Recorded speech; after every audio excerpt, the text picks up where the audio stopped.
Isang magandang umaga o gabi po sa inyong lahat. Gilbert nga po pala ng Northern Samar. Kwento po namin ito ng kapatid ko na itago po natin sa pangalang Harold. Nangyari po ito noong kabataan pa po namin. Siguro mga dekada 80 pa po. 10 taong gulang pa lang po kasi noon si Harold. At ako naman po ay 15 taong gulang na rin. Panganay po kasi ako sa 3 magkakapatid. Samantalang itong si Harold naman po, yung bunso po namin. Dahil yung isa po naming kapatid ay babae, parang kaming dalawa po talaga ng bunso kong kapatid ang laging magkasama sa lahat ng bagay noon. Madalas po kaming manghuli ng mga ibon at bayawak sa kagubatan. Kapag inuuwi po namin yon, inuulam po namin yon. Minsan naman, pinupulutan po ng tatay namin at ng kanyang mga kainuman. Sagana pa po kasi ang kagubatan talaga noon sa iba't ibang mga hayop. Meron po kaming sagingan noon, Sir Dan, kung saan madalas po kaming maglinis at manguha rin ng mga bunga ng saging na pwede nang kainin o ibenta. Medyo malapad-lapad din po kasi ang sagingan na iyon, na minana pa po ng tatay ko kila lola at lolo, na nung mga panahon po na iyon ay sa Maynila na po naninirahan at bihira na lang pong umuwi doon sa lugar po namin dahil nga matatanda na rin ang mga ito. Dito po sa aming sagingan nagsimula ang lahat, Sir Dan. Isang umaga, maagang maaga pa po kaming niyaya ni tatay na magpunta doon at kukunin daw po namin ang mga bunga para ibenta. Mga 5:30 pa lang po yun ng umaga. Medyo madilim-dilim pa dahil nagkataong hindi pa sumisikat ang araw ng mga oras na yon. Pagdating po namin doon, nagsimula na po kaming itumba ang mga puno ng saging na pwede na ang bunga. Latundan po na saging ito, Sir Dan. Tinanggal na rin po namin ang mga patay na dahon at ginapas namin ang damong tumutubo sa ilang parte para malinis. Maya-maya pa po, nung nasa may gitna na talaga kami ng sagingan, nakaamoy po kami ng nakasusulasok na amoy noon. Tulad po ng sabi ko kanina, medyo malapad po ang sagingan. Kaya nung naamoy po namin ay hindi pa po namin matumbok agad kung nasaan yon banda. Nawawala-wala po kasi yung amoy at sumasabay lang po yon sa ihip ng hangin na parang nabubulok po na laman. Kaya agad po naming hinalugog ang loob ng sagingan. Sumigaw sa amin si Bunso at nasusuka na po ito agad. Paglapit po namin, tumambad sa amin ang nilalangaw at medyo nabubulok ng katawan ng kulay itim na baboy. Yung tiyan po nito ay parang sapilitang winakwak. Yung tipong parang pirsahan lang po na binuksan gamit ang mga kamay. Nakalabas na po sa tiyan nito ang bituka at nagkalat pa po ang dugo at ang ibang laman doon banda. Kahit saan po tignan, imposible pong gawa yun ng matinong tao. Maniniwala lang po akong gawa yun ng tao kung wala po ito sa katinoan. Literal na binaboy po nila ang baboy na yon. Kahit yung bituka po nun, nagkalat na po talaga at talagang nilalangaw. Nasusuka na po kaming 3 noon. At dahil malabong tao ang may gawa, 2 na lang ang naisip namin noon. Ang una ay mabangis na hayop at ang isa pa, gutom na aswang. Hindi naman po kasi lingid sa kaalaman namin noon na meron talagang aswang sa lugar namin. Kahit ngayon po, naniniwala ako na meron pa rin. Naisip agad ni tatay noon, Sir Dan, na puntahan si Mang Jun. Yung may baboyan na medyo malapit lang doon sa sagingan namin. Baka sakaling may nawala sa kanyang mga alaga. Pagpunta po namin doon, hindi napansin daw ni Mang Jun na may nawala. Dahil medyo marami siyang alagang baboy. At nagkataon na 2 araw siyang wala doon. Dahil may pinuntahan. Kaya ang kanyang asawa raw ang kanyang pinaasikaso sa kanyang baboyan. Hindi rin naman pala bilang ng kanyang asawa. Kasi nga marami po talaga ang kanilang alaga. Nung binilang niya, nanlumo agad si Mang Jun. Dahil yung mga baboy na nasa labas ng kudal at nakatali lang sa puno ay kulang ng isa. Nung sumama ito sa amin para tignan sa sagingan, kumpirmado nga Sir Dan na sa kanya ang baboy. Nagsuka rin po ito sa kanyang nakita na sitwasyon ng kanyang alaga. Galit na galit po siya noon pero syempre wala na siyang magagawa. Nag-usap lang silang dalawa ng tatay ko noon na parang ayaw nilang marinig namin. Siguro ayaw nilang matakot kami o anuman. Nilibing na lang po nila tatay ang hayop na yon. Doon din mismo sa sagingan namin. Doon na po kami sinabihan ni tatay noon na wag na munang lalabas ng gabi bilang pag-iingat. Lalo at meron nang hayop na nabiktima. Siyempre hindi pa kami sigurado noon, Sir Dan. Hanggang spekulasyon pa lang kasi nga isang patay na baboy pa lang din naman ang nakita namin. Isang gabi, medyo nag-alala po kami noon. Dahil hindi pa rin nakakabalik si tatay mula sa pagbebenta niya ng na-harvest namin na saging. Nagbenta po kasi ito ng saging doon sa palengke sa bayan. Bandang 8:00 na po ng gabi noon. Ang sabi ni nanay po noon, makinig na lang muna kami ng radyo habang naghihintay sa tatay ko. Nang biglang mapansin ni Bunso na wala sa loob ng bahay ang alaga naming aso. Kapag gabi po kasi, kusa na po itong pumapasok sa bahay. Dahil meron po itong dinadaanan doon sa may kusina namin. Lalo at maliit lang po yung aso na yon. Siyempre, nag-alala po kami noon, lalo na ang aking bunsong kapatid. Lalo at parang pamilya po talaga ang turing namin sa aso. Kaya nagpaalam po ako noon kay nanay na hahanapin ko lang sandali yung aso sa labas ng bahay. Dahil malaki na nga rin po ako noon, pinayagan naman po ako ni nanay, lalo at abala din po siya sa kanyang tinatahi. Ang sabi niya lang po sa akin noon ay bilisan ko lang at wag na akong lumayo pa. Agad ko pong kinuha ang flashlight noon, Sir Dan, at lumabas na po ako ng bahay. Paglabas ko po ay agad kong tinawag ang aso. Lumalapit po kasi yon kapag tinatawag mo siya sa kanyang pangalan. Agad ko pong tinignan sa likod ng bahay pero wala po ito doon. Inikot ko na yung bahay namin at wala po talaga yung aso na yon. Sinubukan ko po noon na ilawan ang nasa labas ng bakuran namin. Isa-isa ko pong inilawan ang mga madilim na parte sa paligid. At bahagya po akong napatras nang tamaan po ng ilaw ang isang pares ng mga mata doon sa likod ng damuhan sa ilalim ng malaking puno ng mangga. Akala ko po noon kung ano na. Pero nung inilawan ko ulit, napansin kong walang iba yon kundi ang aso namin. Nakasuot lang po ito doon sa damuhan na animoy nagtatago. Nung nilapitan ko po, pilit ko po siyang pinapalabas doon. Pero talagang ayaw po nitong lumabas, na parang takot na takot po ito.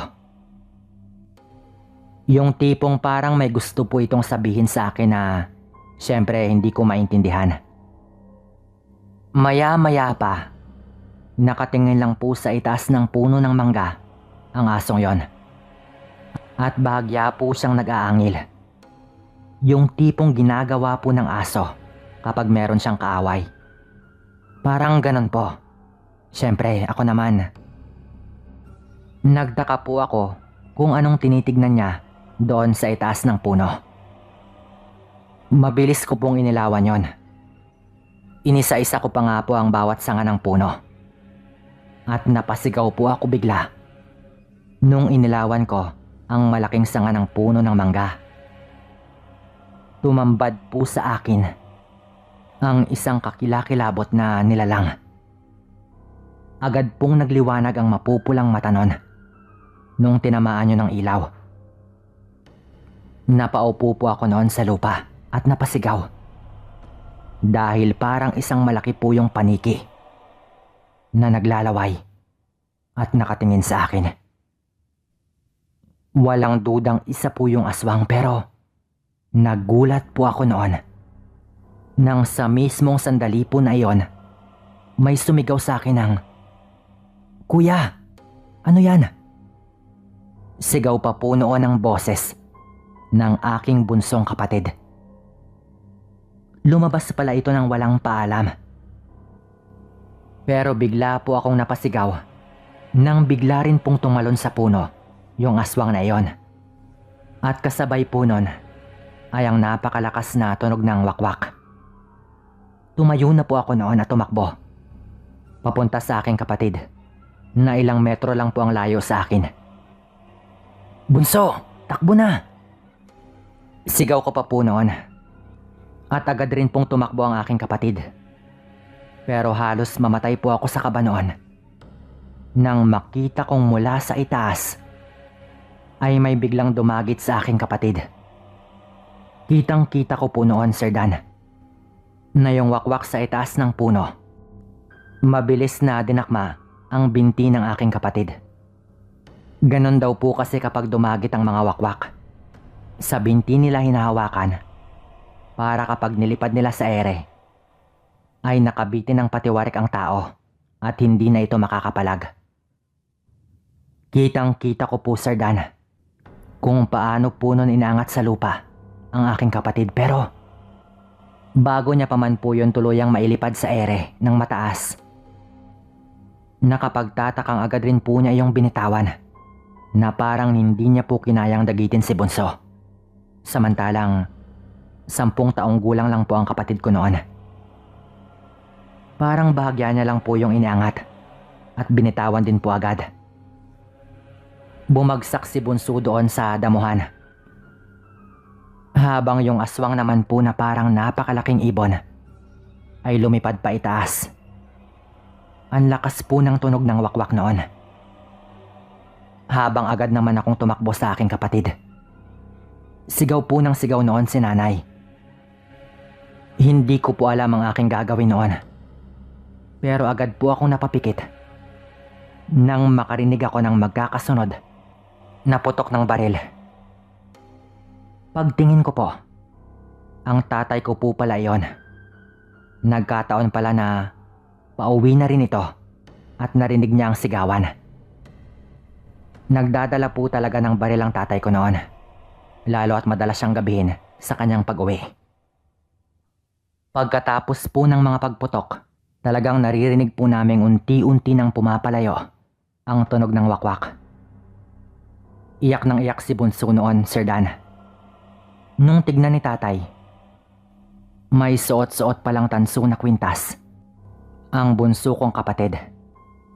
Yung basyo po yun ng bala ng baril ni tatay na ginawang kwintas. Ang sabi ni tatay, mukhang yun daw ang dahilan kaya hindi siya nagawang dagitin ng tuluyan ng aswang na iyon. Kapag may ganun ka raw po kasi, kahit anong lakas pa ng wakwak o kahit gaano man kaliit ang bata, hinding-hindi ka raw nito makakayang dagitin. Parang napakabigat daw nito para sa kanila. Merong sugat sa paa si Bunso. Parang gawa ng matatalim na mga kuko nung dinakma siya ng wakwak sa kanyang binte. Bukod po doon, wala naman siyang ibang tinamong sugat. Mabuti na lang po at makapalang damuhan doon sa kanyang pinagbagsakan. At hindi pa naman siya naiangat ng mataas ng wakwak na iyon. Hindi po namin alam noon, Sir Dan, kung nagawa bang tamaan ni tatay ang aswang na iyon, pero ang importante, ligtas po kami. Marami pong nagtatanong sa amin noon, pero mas pinili po ng tatay ko na wag nang masyadong magsalita tungkol doon.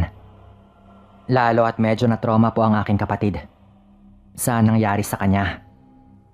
Simula po noon, naging maingat na po kami sa gabi at hanggang maaari, sinisikap po ni tatay na makauwi ng maaga kapag may pupuntahan siya. Hanggang dito na lang po ang kwento kong ito. Maraming salamat po. Paalam.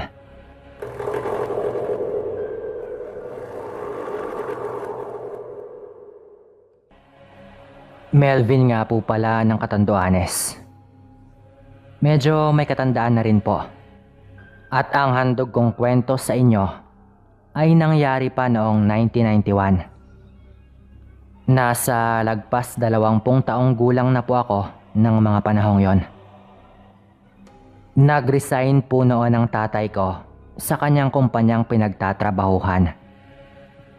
Medyo matagal din po siya doon, kaya malaki-laki rin ang nakuha niya nung umalis ito. Medyo matanda na rin kasi ito, kaya nagdesisyon ang tatay ko na tumigil na doon. Dahil po doon ay ginamit naming pambili ng lupa yung perang kanyang nakuha.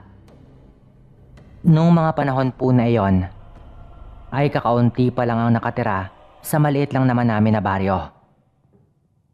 Kaya marami po talagang ipinagbibiling lupa doon noon. Yung mga lupa po kasi doon nung panahong yon ay ilang tao lang din ang nagmamay-ari. Ang iba pa ay may mga kayang pamilya na hindi naman talaga taga doon sa amin. Pinautang lang nila ang ibang mga taga doon sa amin para sa kanilang mga lupang sinasaka. Pinautang nila ng pinautang hanggang sa nung hindi na makabayad, yung lupa na ng mga kababaryo ko ang naging kabayaran. Kaya dumami na ang pinagmamayari ang lupa doon sa baryo namin ng ilang pamilyang hindi naman talaga taga doon. Tulad po ng aking nabanggit kanina, nakatanggap ng medyo malaking halaga ang tatay ko sa pag-alis niya doon sa kanyang trabaho. At dahil nga maraming nagbebenta ng lupa sa mababang presyo noon, bumili nga ang tatay ko ng lupa. Yung nabili po namin na lupa ay sakahan ng isang parte.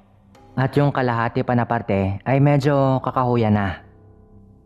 Yun kasi ang pinakamalapit sa bahay namin, kaya hindi na pinalagpas pa ng tatay ko.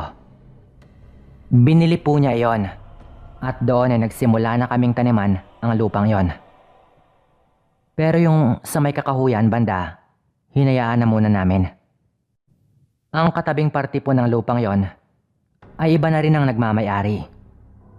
Nung nabili na po ni tatay ay nagsimula na kaming taniman yon. Samantalang yung parteng sakop naman ng kakahuyan, medyo hinahawanan lang po namin. Hindi naman po namin nakalain, Sir Dan, na dito sa pagbili ng lupa na ito ay makakaranas kami ng kababalaghan ng panahong yon. Dahil nga may bahay naman kami, pinupunta-puntahan lang namin ang lupa para linisin ang paligid. Nagulat na lang po kaming isang araw noon, Sir Dan, nang may sumisigaw na matandang lalaki sa harap ng bakura namin.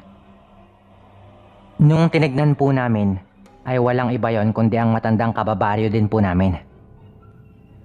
Ang sabi po nito, yung bako daw namin doon sa nabiling lupa ni tatay ay sobra daw sa boundary. At kinain daw ng bakod ang ibang parte ng kanyang lupa. Kung baga ay lumagpas raw ang bakod namin. Pinuntahan po namin ni tatay ngayon para tignan. Dahil lahat naman po ng bakod ay sa kanto naman po mismo ng palatandaan. Kung pamilyar kayo sa palatandaan na ginagamit sa lupa, Yan yung sementadong pahaba na binabaon sa mga boundary ng lupa para gawing palatandaan. Nung yun mismo ang inirason ni tatay sa kanya pagkatapos naming tignan. Lalo at nung binili po namin ng lupa, ay nandoon na po yun at kasama po yun sa binayaran namin. At malinaw rin pong nakalagay ang sukat nun at ang description sa hawak naming titulo. Pinagmumura po kami ng matandang yon na itago po natin sa pangalang Mang Baldo. Doon na po nagalit ang tatay ko, Sir Dan, at nakapagbitaw din siya ng masakit na mga salita. Bago umalis ang matandang si Mang Baldo, ay binantaan pa nito kami. Ang sabi nito ay wag daw sana naming pagsisihan ang mga sinabi namin sa kanya. Dahil hindi raw namin alam kung paano siya magalit. Siyempre, binaliwala lang po namin yon, Sir Dan. Kahit talagang nanlilisik ang mata ng matanda dahil sa galit. Nabanggit ko nga po yun kay kuya at natatawa lang din kami. Meron po kasi akong kuya, Sir Dan, na kapatid ko lang sa tatay. Anak sa pagkabinata ng tatay ko, kaya medyo malayo po ang agwat ng aming edad. Siguro mga 10 taon din. Dahil medyo malaki na ang kuya ko nung nakilala naman ng tatay ko ang nanay ko. Pero ang turing namin sa kanya ay parang kapatid po talaga na buo. At ang turing din po sa kanya ng nanay ko ay parang tunay rin na anak. Lalo at nung ipinanganak si kuya, ay agad siyang iniwan ng kanyang nanay sa tatay ko. Itong kuya po na ito ang unang napagbuntunan ng galit nung matanda.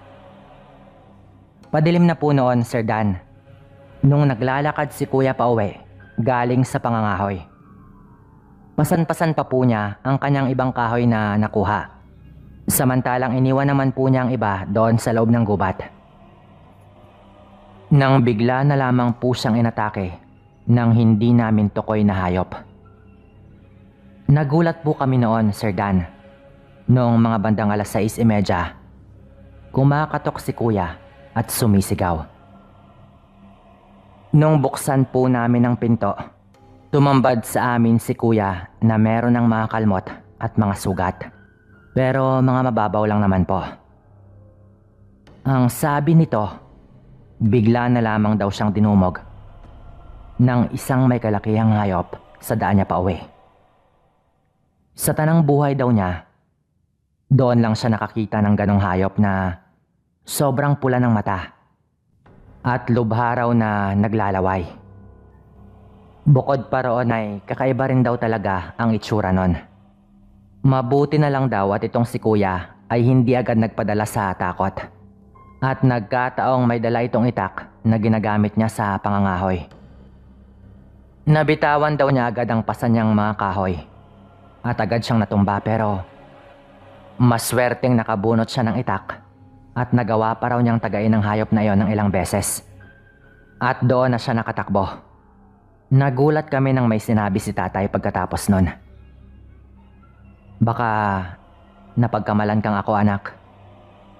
Wika pa nito. Dahil suot ni kuya noon ang sombrerong laging suot ng tatay ko. Anong ibig mong sabihin, tay? Na hindi nga talaga normal na hayop yung umatake kay kuya? Tanong ko pa noon.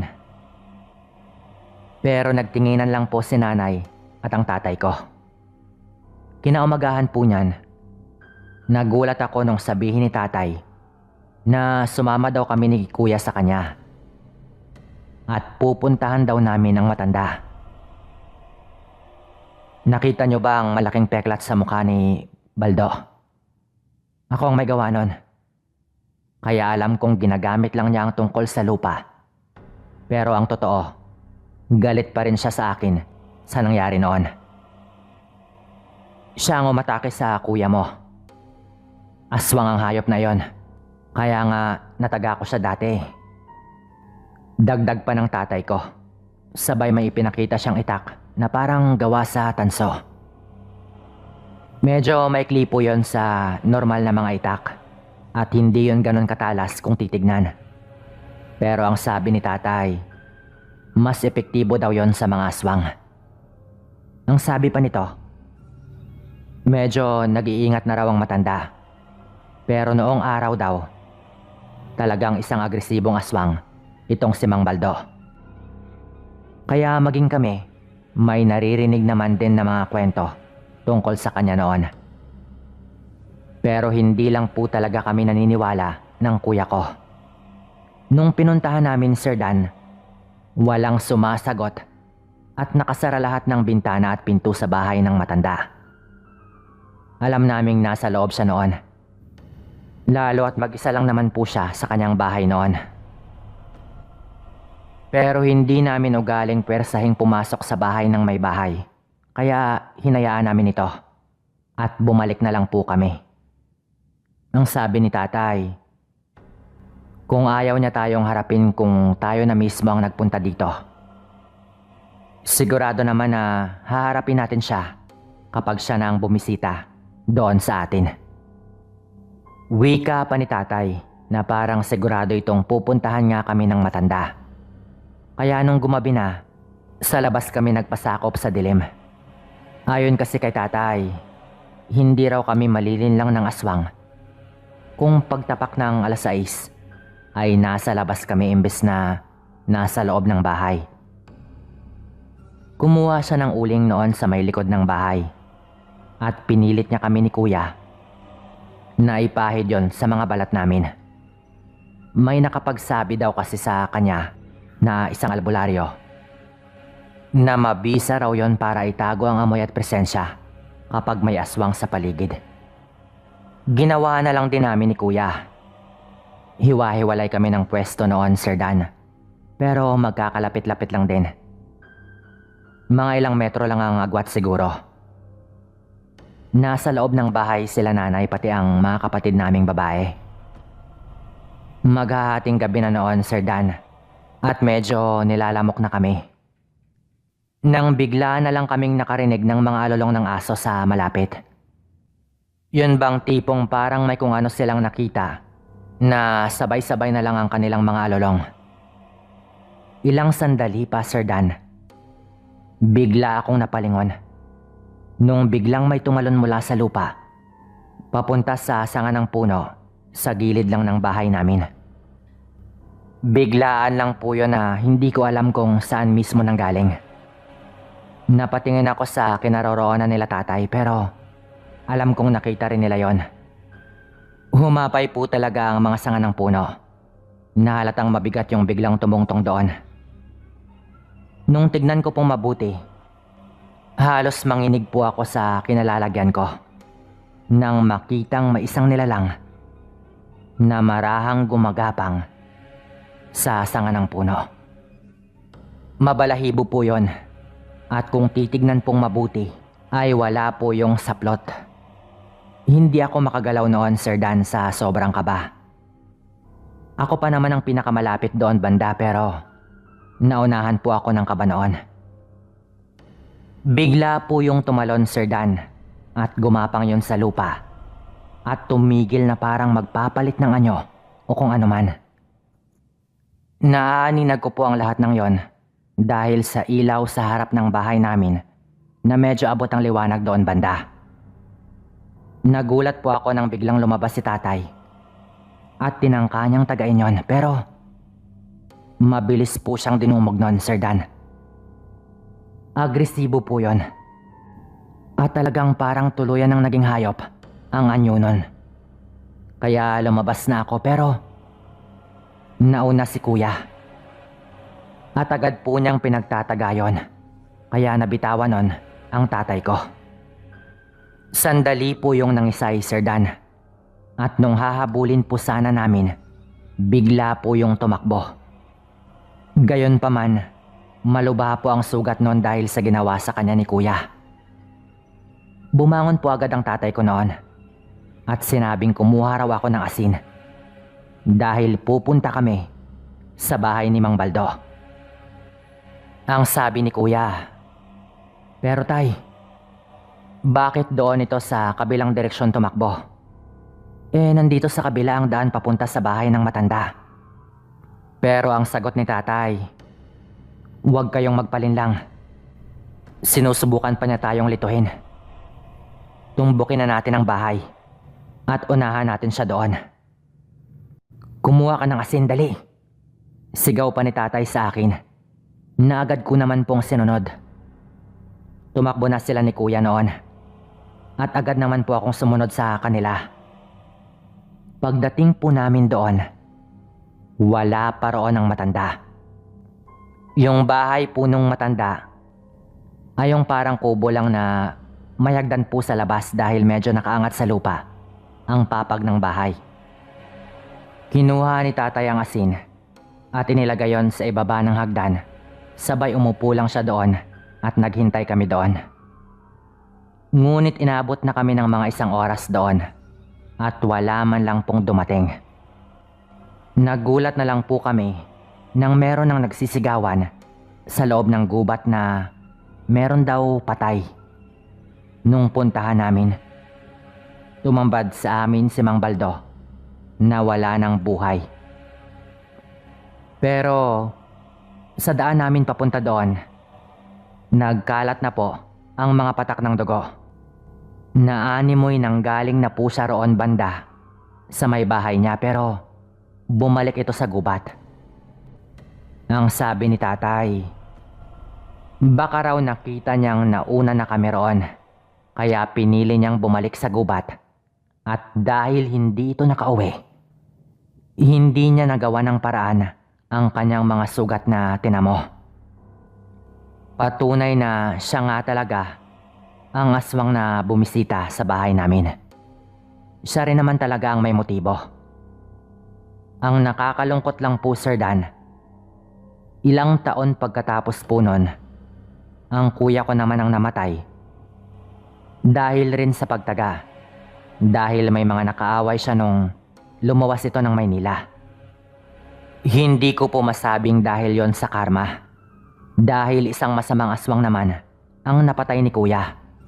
Pero siguro, totoo nga ang sabi nila na ang nabubuhay sa itak ay sa itak din mamamatay. Hanggang dito na lang po ito. Salamat.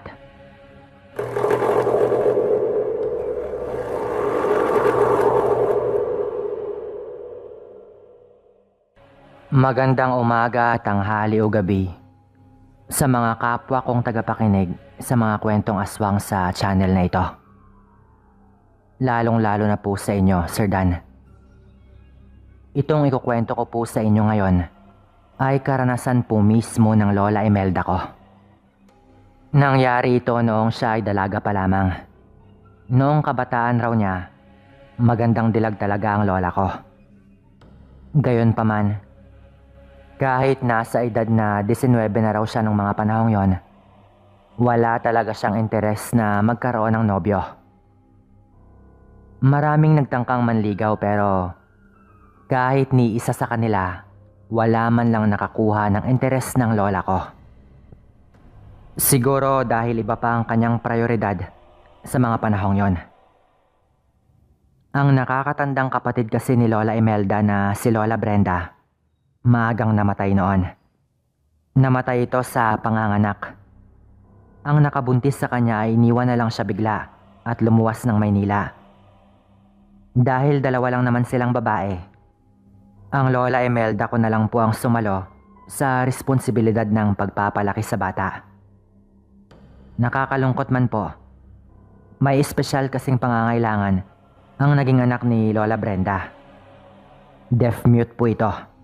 Hindi makapagsalita at hindi rin nakakarinig. Kaya talagang ibinuhos ni Lola Imelda ang panahon niya sa pag-aaruga sa bata. Na ngayon ay walang iba kundi ang Tito Gio ko. Namasukan siyang magbuburda sa isang patahian dahil talagang magaling magburda ang Lola Imelda ko nung kabataan niya. Doon sa pinagtatrabahuhan niya, may mga lalaki rin na mananahi. Siyempre, hindi maiwasang meron pa rin magagusto sa kanya. Sa kabila ng katotohanan na alam naman ng mga ito ang prioridad ng lola ko. Malayo sa pagkakaroon ng nobyo o ano pa mang bagay na tungkol sa pag-ibig. Hanggang sa nung nag-19 na raw ang lola ko, Bahagya siyang nagkasakit dahil sa walang pahinga sa trabaho. At dahil puro tela din ang lagi niyang kaharap, syempre medyo hindi rin maganda kung yung amoy ng tela ang araw-araw mong malalanghap.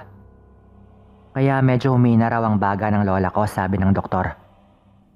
Kaya walang nagawa si lola kundi magpahinga muna sa bahay nila nung mga panahong yon. Inuubo raw kasi ito lagi noon at medyo mahina talaga ang resistensya ng kanyang katawan. Iyak daw ng iyak si lola noon dahil kailangan nga niyang magtrabaho pero hindi niya magawa dahil nga nagkasakit ito. Ang kasama nila sa bahay noon ay ang nanay ni lola, ang kapatid niyang lalaki at ang anak ng kanyang ate. Wala na raw kasi ang tatay ni lola ng panahong yon. Nagkasakit kaya maagang namatay. Dito na raw nagsimula ang kakaiba nilang nararamdaman kapag sasapit na ang hating gabi. Mga lagpas 12:00 daw ng hating gabi noon nang biglang kumatok si Lolo Buboy sa kwarto ni Lola. Si Lolo Buboy ay nakababatang kapatid ni Lola na noon ay mga 16 na taong gulang na rin daw. Magkasama sa kwarto si Lola at ang noon ay maliit pa na si Tito Gio. Talagang siya na kasi ang tumatayong nanay kay Tito Gio daw noon. Ate, wala ka bang naririnig sa itaas ng bubong? Pabulong na wika raw ni Lolo Buboy noon, sabay tumingala sa itaas. Wala naman. Bakit ba? May problema ba? Tanong naman daw ni Lola. Pero imbis na sumagot, sumenya si Lolo Buboy kay Lola na tumahimik muna ito. Pinakinggan nilang mabuti ang nasa bubong. At doon naging malinaw sa kanila ang tunog na parang may gumagapang daw talaga sa itaas ng bubong. Yung tipong mabigat kaya siguradong hindi pusa o anumang hayop. Pero ito naman daw na si Lola, mas inisip pa rin na baka pusa lang talaga. Lalo at bigla naman din daw yon na nawala. Agad niyang sinabihan ng kapatid niya na lumabas na lang ng kwarto. At wag nang mag-isip ng kung ano-ano pang mga walang katotohanang mga bagay. Napakamot na lang daw ng ulo si Lolo Buboy. Sabay lumabas at bumalik na sa kanyang pagtulog. Kinaumagahan niyan, pinapakain daw ni Lolo Buboy ang kanilang mga alagang baboy sa likod ng kanilang bahay. Nang mapansin niya na may 2 piraso ng pawi doon sa ibaba sa likod ng kanilang bahay. Nung tinignan niya, napansin niyang yung 2 pawid sa pinakagilid na kumbaga ng bubong, yung mga natanggal. Siyempre nagtaka ito, lalo at hindi naman yon matatanggal ng ganun-ganun na lang. Oo, at may kalumaan na raw ang mga pawid sa bubong nila, pati ang kinakabitan nitong kawayan. Pero nakakapagtaka pa rin yon. Nung tinignan niya doon banda, doon na nito napansin ang isa pang detalye na talagang isang malaking palaisipan sa kanila nung araw na iyon. Medyo maputik daw doon banda sa likod ng kanilang bahay. Dahil bukod sa laging umuulan noon, malapit din yon sa may sapa. Nakonektado sa ilog na ang dumadaloy na tubig ay galing sa malapit na mga bundok kapag umuulan. Umaapaw rin daw kasi ang tubig doon banda minsan, lalo kung madalas ang mga pag-ulan. Kaya medyo mataas din daw ang flooring ng babuyan nila Lola, pati ng kanilang bahay. Nung dinampot kasi ni Lolo Buboy yung mga natanggal na pawid, napansin niyang sa mismong pawid, may marka ng paa at kamay na gawa sa putik. Yun bang tipong mapapaisip ka talaga na may gumagapang doon sa itaas, kaya natanggal ang mga pawid doon. Wala naman silang narinig, kaya baka nangyari daw yon nung mahimbing na silang natutulog. Doon na rin niya napansin na doon sa mismong ibaba ng bubong, may mga kakaibang bakas rin. Ang mga bakas daw kasi na iyon, merong isang pares ng paa at meron ding isang maliit na bakas ng parabang kamay. Kung titignan daw iyon, parang 4 na bakas pero paa at kamay daw talaga. nakakahawig ng sa tao. Naanimoy gumagapang ang may gawa ng bakas na yon. Mahirap ipaliwanag ng mas malinaw. Pero ganon yung pinakamalapit na deskripsyon base sa kwento ni Lola at Lolo Buboy. Sinundan nila ang mga bakas na yon at maging doon sa damuhan na hindi naman daw dinadaanan ng tao, nagkalat din ang mga bakas ng putik. Nung makita rin daw yon ng lola ko, syempre napaisip siya. Kinabahan. Sandaling binalikan kung sa lahat ba ng mga nanligaw sa kanya, meron siyang matinding nasaktan. Pero wala. Dahil lahat naman daw sila ay itinuring niya ng pantay. Basta daw lahat. Minsan pa sabay-sabay. Ang ginawa lang daw ng lola ko nung gumabi na sa mismong araw din na iyon, naglagay lang siya ng kaunting asin doon sa may bintana. Ang sa isip kasi ni Lola, bakit naman daw siya matatakot? Nasa loob naman daw sila ng kanilang bahay. Pagsapit ng dilim, parang normal lang daw na gabi. Maaga silang natulog. Dito na sa gabing ito, na isa katuparan ng aswang na madalas gumapang sa itaas ng kanilang bubong. Ang siguro ay matagal na nitong binabalak. Hating gabi na raw noon, nang makaramdam si Lola na parang may mamasa-masa daw na dumadampi sa kanyang leeg. At parang may nakadagan sa kanyang kung anong mabigat. Nung dinilat daw ni Lola ang kanyang mga mata, doon tumambad sa kanya ang nilalang na itim ang balat. Na halos hindi na niya maaninag ang mukha, kahit may nakasindi naman daw na gasera sa kanilang kwarto. Pero pulang-pula naman daw ang mata nun. Halos magdikit na raw ang kanilang mga pisngi.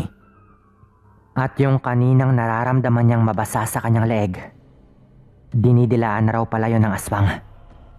Siyempre sa kanyang pagkagulat, napasigaw ang lola ko pero mabilis naman daw na tinakpan ng nilalang na iyon ang kanyang bunganga. Sabay itinutok daw nito ang mahabang kuko sa leeg mismo ng lola ko. Na parang nagbabanta ito na kapag sumubok pa si Lola na lumikha ng ingay, hindi ito mag-aalinlangang ibaon ng mga kuko na yon sa leeg ni Lola. Dito na po tuluyang nagawa ng aswang na yon ang gusto niyang gawin sa lola ko. Nakakalungkot man pong isipin at medyo maselan din ang mga bagay na ito. Pero dahan-dahan daw po nung iniangat ang suot na duster ni Lola at ginawa nito ang kanyang gusto. Umiiyak daw ang lola ko noon habang inaabuso ng aswang ang kanyang katawan. Kahit anong pagpupumiglas niya, wala siyang laban. Ayoko pong direktahin mismo ang nangyari pero inabuso raw ng aswang na iyon ang katawan ng lola ko na noon ay wala pang bahid ng kahit anong makamundong bagay.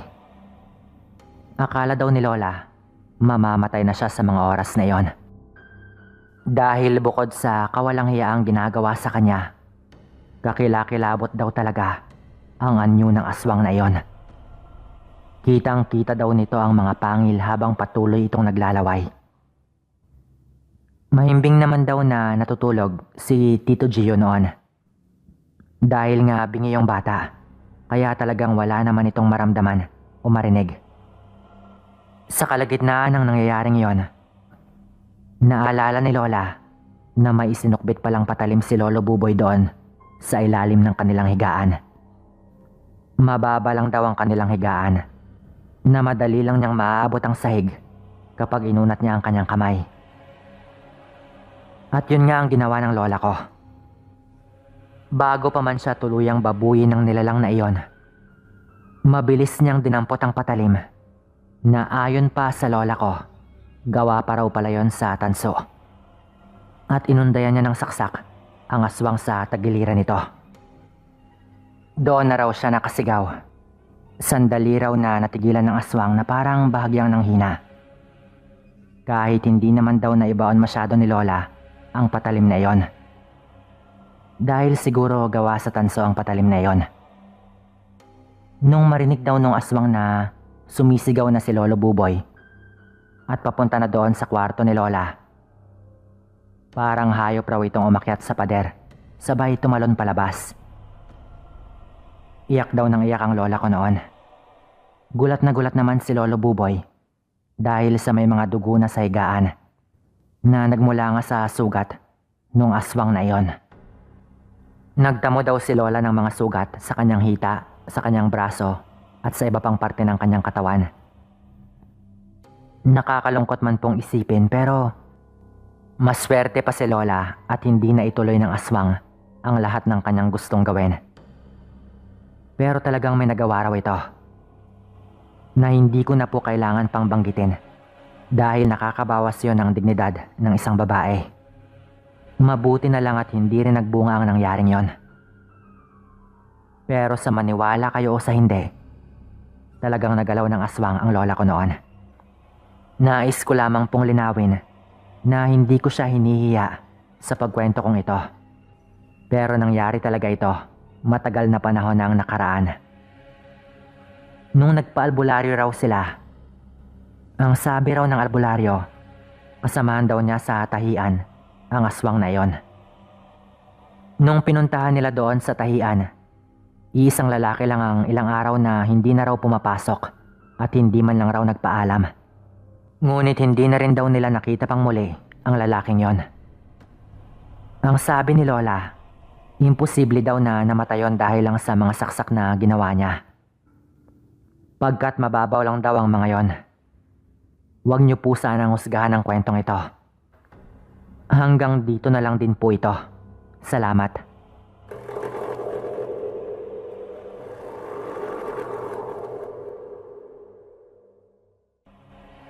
Hello po sa inyong lahat. Jelly nga pala ng Iloilo. Pero nangyari itong kwento ko sa probinsya ng Capiz. Kung saan alam nyo naman na pinag-iinitan kapag ang kwentuhan ay tungkol sa usapang aswang. Sa personal ko nga lang na paniniwala ay mas marami dito sa Iloilo. Ngunit nagkataon lang na sa Capiz ito nangyari dahil taga doon ang Lola Margie ko. Taong 1991, nung pumunta kami sa lugar nila Lola dahil may ipinagbibiling lupa doon banda sa kanila na gusto sanang bilhin ng tatay ko. Bumiyahe kami ng mga 2 oras lang naman galing sa Iloilo, papunta doon sa lugar ng lola ko. Kahit meron kaming dalang sasakyan, medyo natagalan kami dahil nga nagkataon na ginagawa ang ibang kalsada noon sa daan namin papunta doon kila Lola. Nananabik din ako noon dahil ilang buwan din kaming hindi nagkita ng lola ko. Pati na rin ang tita Anding ko na kapatid ng tatay ko. Wala na rin po kasi ang lolo ko ng mga panahong yon.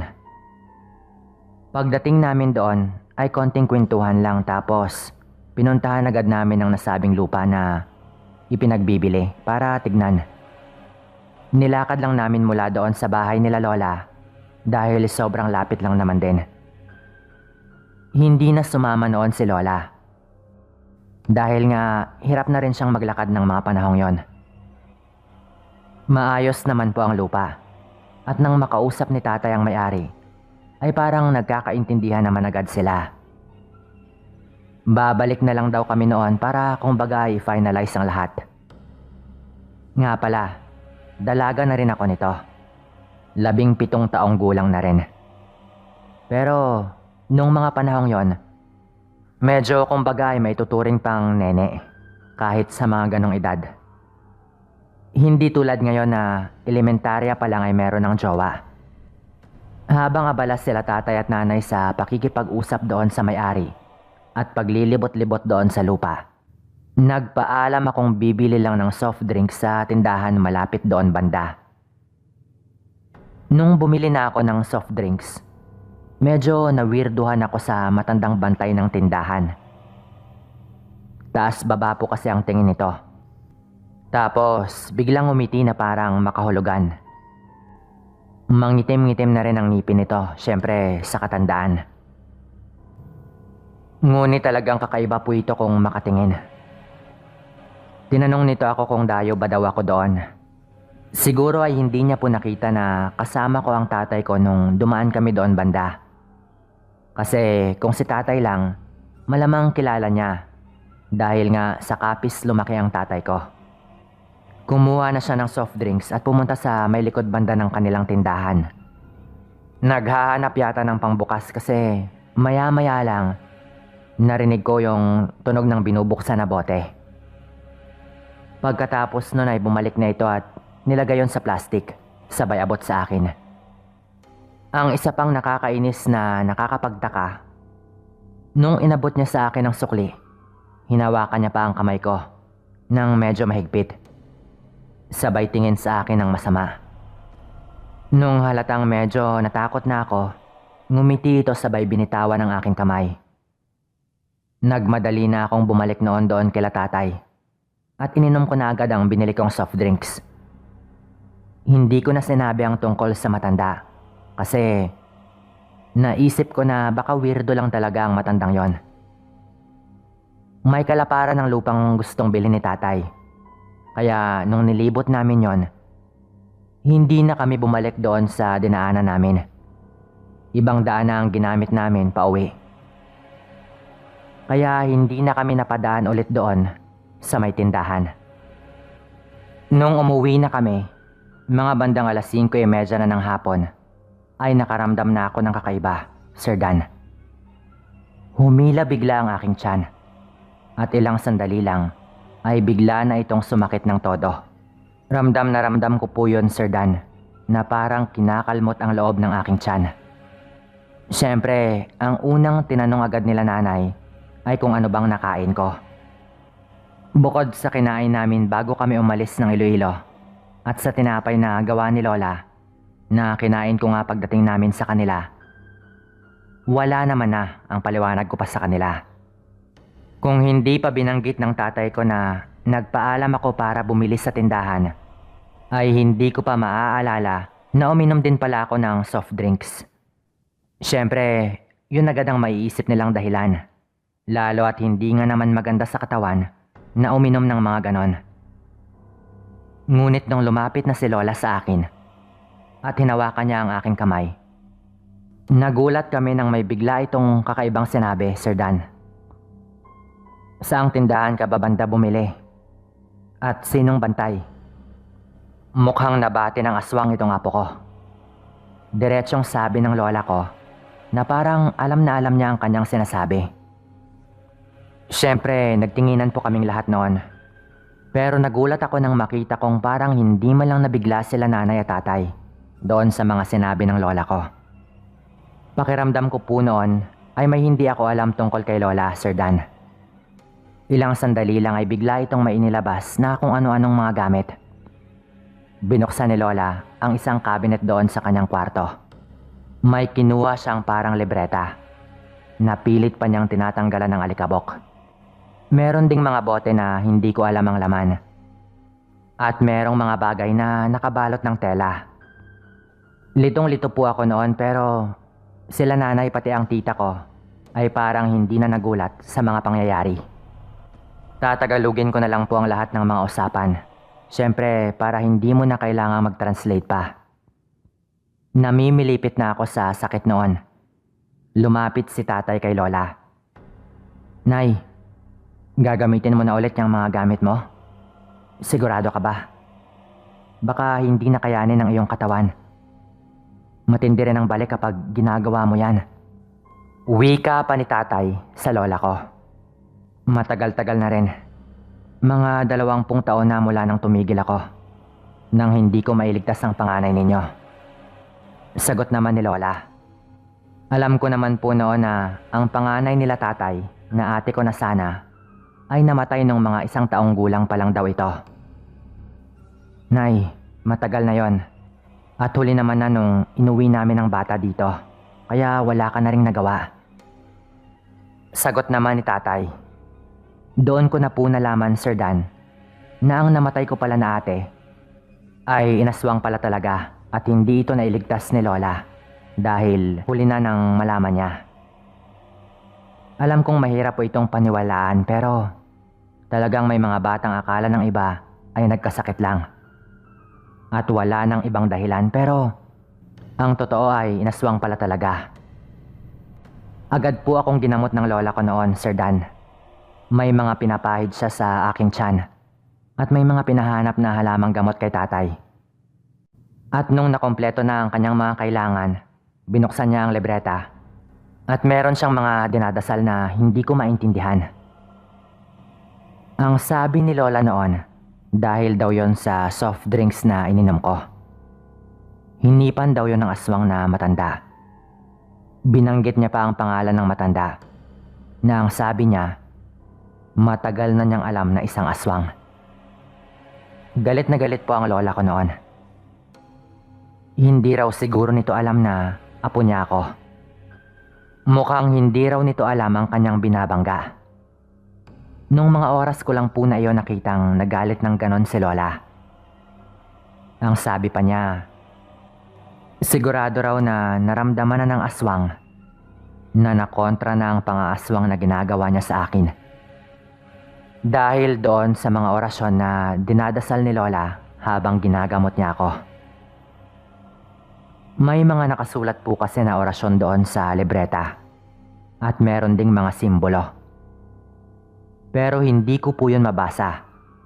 Dahil ang sabi ni lola, ang mga may kakayahan lang daw gaya niya ang makakabasa ng mga nakasulat doon sa libreta. Sa galit ni lola, sinabi niya kay tatay na talagang bibigyan niya ang hayop na aswang na yon. Ang ibig niya pong sabihin ay gagantihan talaga niya. Hindi ko lang alam kung sasaktan lang ba niya o kung papatayin ba niya. Pero ang sabi naman ng tatay ko noon ay wag na.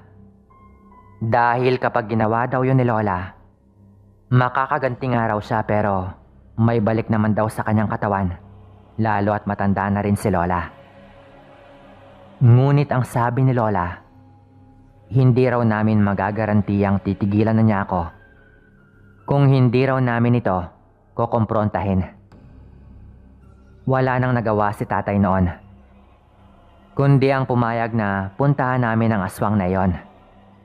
Basta hanggat maaari daw ay wag gumawa ng iskandalo si lola at mag-usap lang daw sila ng maayos sa bahay ng aswang. Pinuntahan nga namin noon, Sir Dan. Kasama ko ang mga magulang ko at syempre si lola. Gabi na rin po yon. Mga lagpas 8:00 na ng gabi. Sarado na rin ang tindahan ng matanda. Papalapit pa lang kami sa pinto, ay may mga inuusal ng dasal si lola. Inaalalayan pa siya ni tatay noon, kasi nga, hirap na nga itong maglakad. Nawala na rin noon ang sakit ng aking tiyan pero medyo nanghihina pa ako.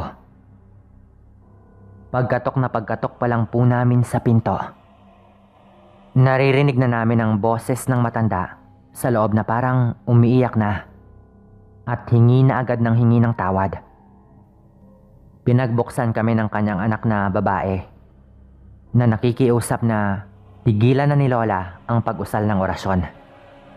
Pagpasok namin ay medyo napataas ang boses ni lola.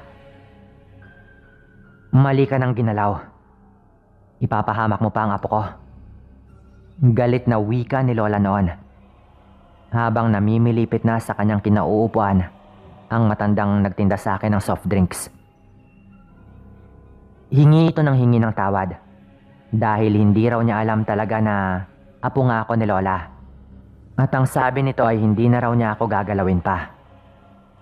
Sa galit ni lola, pinalood niya sa sahig ang matanda at hinawakan niya ito sa ulo habang meron siyang dinadasal.